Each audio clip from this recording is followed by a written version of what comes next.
Famílias indígenas Paracanã tiveram que sair temporariamente com apoio da FUNAI de duas aldeias da terra indígena Apitereuá, no sul do Pará. Os indígenas temem retaliações dos invasores em consequência da operação de desintrusão do território indígena deflagrado pelo governo federal no início de outubro e que continua em andamento sem prazo para acabar. Para falar com a gente sobre essa questão, nós conversamos agora com o Paulo Maldos, que é psicólogo e defensor dos direitos indígenas. Paulo Maldos, seja bem-vindo à Revista Brasil TVT, tudo bem? Tudo bem. Paulo, vamos falar então dessa questão da desintrusão do território indígena no estado do Pará, que vem sendo ganhando bastante repercussão. O governo federal entrou com uma ação no início de outubro, mas a gente sabe que existe pressão de vários setores aí contra essa retirada desses invasores. Você, que é defensor e psicólogo, defensor dos direitos dos povos indígenas, queria te ouvir sobre essa questão, como é que você avalia, traz um relato para a gente aí dessa ação do governo federal de desintrusão aí do território indígena. Bom, em primeiro lugar, boa tarde. Agradeço muito esse espaço aqui com a TVT. Eu gostaria de iniciar falando um pouco da importância da desintrusão, né? Desintrusão, assim, eu avalio como das ações mais nobres do Estado brasileiro, né? Porque o Estado se movimentando com seus servidores, com seus recursos, né? Para retirar invasores de territórios indígenas que se constituem como uma ameaça à vida dessas comunidades, né? Então, é um compromisso humano da nossa Constituição e do nosso governo atual, né? Envolvendo um contingente considerável de servidores públicos, cerca de 295 servidores, dos mais variados órgãos públicos, né?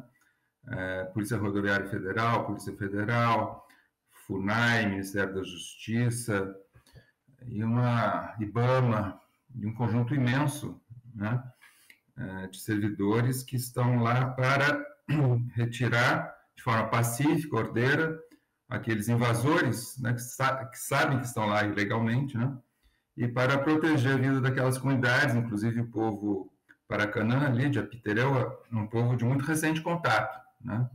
Eles têm uma história muito recente de contato com a sociedade brasileira, né? Portanto, são extremamente vulneráveis, né? E esses servidores, eu considero os servidores que merecem, talvez, mais respeito e consideração por parte da nossa sociedade, né? Que são realmente pessoas muito abnegadas, que passam meses longe de suas famílias, enfrentando situações muito difíceis naquela região, né, inclusive com hostilidade daqueles invasores, ou de parte deles, né, principalmente dos maiores, né, invasores, fazendeiros, grileiros, madeireiros, garimpeiros, né, que oferecem risco de vida considerável para aqueles servidores. Então, são servidores exemplares, que eu diria, nessa ação de governo. Então, essa ação foi planejada com muita antecedência, né? Houve um planejamento estratégico para ela que fosse realizada, estabelecendo responsabilidade de cada órgão público, de cada servidor, um cronograma de ação, né? Essas fases, né? E a gente vem vencendo, percebendo, né, que essas fases todas vêm sendo realizadas, assim, de forma muito correta, né? E, assim, os prazos vêm sendo rigorosamente cumpridos, né? Com as ações. Então, até o momento, só para finalizar, assim, até a semana passada, dia 31 de outubro, terminou a fase de saída voluntária daqueles que estão lá invadindo a terra indígena, né? Foi a justiça que determinou, não foi o governo, né? Então, foram oficiais de justiça que deram prazo para que eles saíssem de forma voluntária, né? Retirassem gado, retirassem o que quisessem e pudessem. E esse prazo terminou dia 31 agora, semana passada, terça-feira. Então, aproveitando que você já falou desse processo, dessa primeira fase da desintrusão que foi encerrada no dia 31, inclusive o governo federal publicou um boletim sobre um balanço do que foi essa primeira fase, falando de todas as apreensões e as retiradas que foram feitas por esse corpo de funcionários públicos que o senhor bem colocou, que são de diversas áreas, e agora começa uma fase de planejamento dessa segunda fase, onde ainda há possibilidade de uma saída voluntária dessas pessoas não indígenas que se encontram nessas terras de forma invadida, né, ilegalmente. Então, mas eu gostaria de ouvir o senhor sobre no Congresso, inclusive, houve uma repercussão dessa ação de parte da bancada ruralista de tentar interromper ou que a desintrusão não fosse realizada. Como é que o senhor avalia essa tentativa de impedimento da ação por parte dessa bancada, desses deputados e senadores, enfim, desses congressistas, né? E também que o senhor pudesse comentar qual que é a importância da garantia dessa terra indígena para esse povo que o senhor já bem colocou, é um povo de pouquíssimo tempo de contato conosco, que não somos a comunidade deles, né? Perfeito. Então, houve sim uma movimentação muito grande de setores políticos, né? O prefeito da região, por exemplo, de São Félix do Xingu, entrou com ação no Supremo Tribunal Federal, tentando impedir a continuidade da operação, e vários outros se movimentaram fazendo pressão direta sobre os ministérios, sobre a cúpula dos ministérios, sobre ministros de Estado, né, como o ministro da Justiça, por exemplo, muito assediado por esses setores. Agora, é algo extremamente vergonhoso, porque o que temos ali são todos os invasores daquela terra são de má fé. Entraram ali sabendo que era terra indígena, demarcada, homologada, registrada pelo Estado brasileiro, são terras públicas, com usufruto exclusivo dos indígenas. Os indígenas não possuem propriedade da terra, pertence à nação brasileira. Então, eles entraram ali sabendo perfeitamente que estavam entrando em terra pública, se apossando de terra pública, além dos crimes. Foi a terra mais devastada nos últimos anos, ambientalmente. 50 mil hectares destruídos nos últimos anos.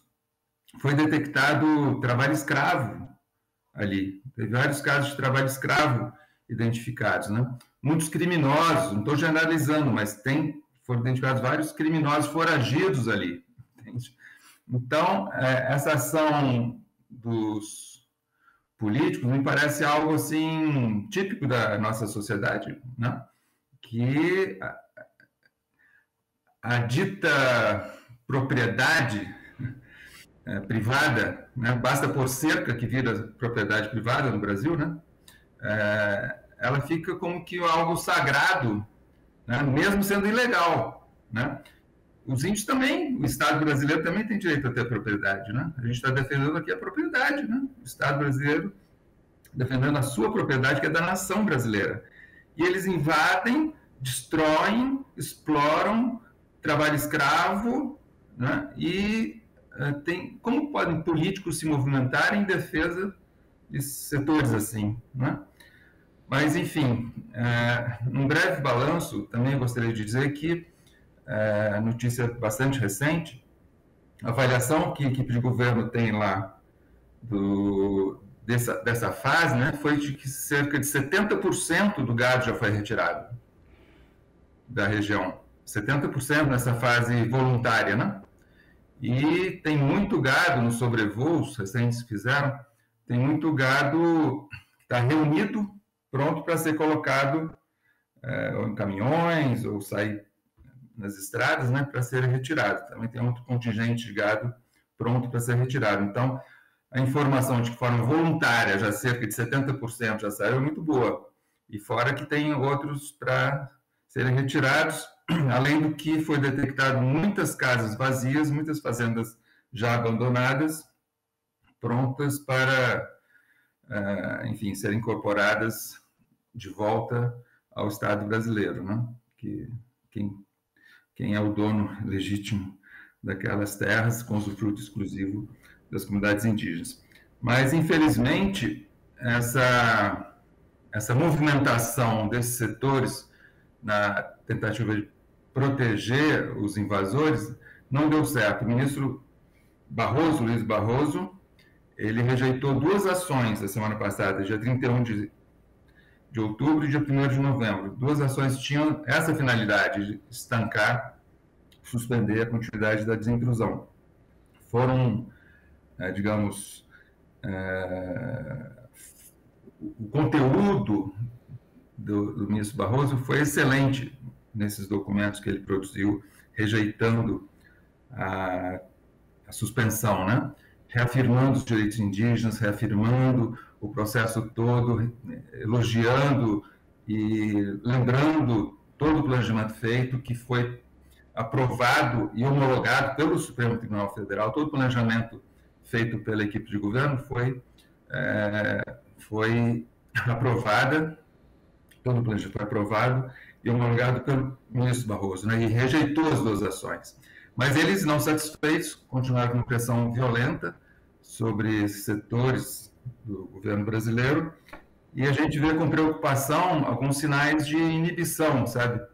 Nesses últimos dias, estou me referindo realmente aos últimos 2 dias, 3, certa inibição em ir a campo e tal, talvez com receio, né? Com a violência verbal que acompanha essa atuação dos políticos. E, não sei se vocês viram, circulou um vazamento de conversas telefônicas entre invasores, grandes invasores, né, falando de compra de armas nos Estados Unidos para armar armadilhas e atacar as forças, os servidores que estão ali presentes, né? Então, talvez esse conjunto tem inibido um pouco os servidores que estão lá presentes, né? E a própria cúpula, digamos, de alguns ministérios podem ter dado uma orientação de forma a inibir, nesse contexto, a continuidade das ações, né? Isso a gente se preocupa com isso, porque está perto das chuvas na região. E se chegarem chuvas com força, realmente podem comprometer toda a continuidade da operação. Então, a luta contra o tempo, a gente dá continuidade à desintrusão e garantir o direito daqueles indígenas, né?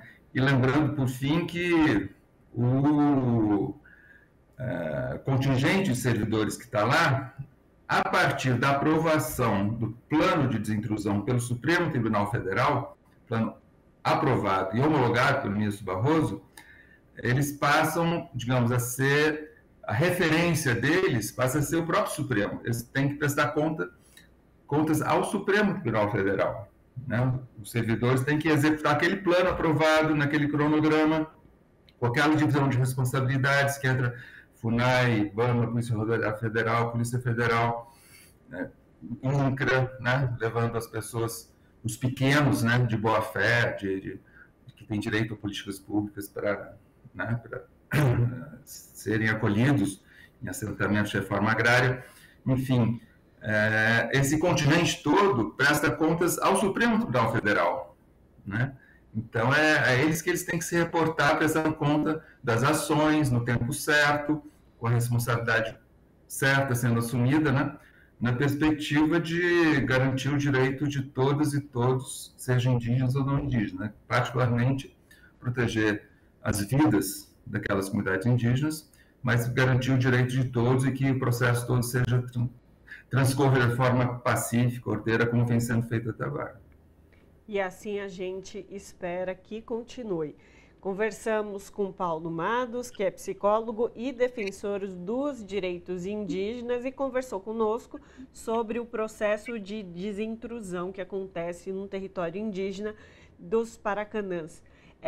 Muitíssimo obrigada pela sua participação. Nós seguimos acompanhando esse processo, porque, de fato, como o senhor colocou, é uma retomada de usufruto de um povo que tem o direito e garantias naquele território que é deles e assim deve ser garantido pelo Estado brasileiro também. Muitíssimo obrigada. Eu gostaria de agradecer esse espaço da TVT e de você, entrevistador, e um tema tão relevante que é a vida dos nossos povos originários, a quem a gente deve tanto e a nossa Constituição garante, né? Então, é um tema muito relevante. Eu agradeço a TVT e a vocês por esse espaço. Abraço.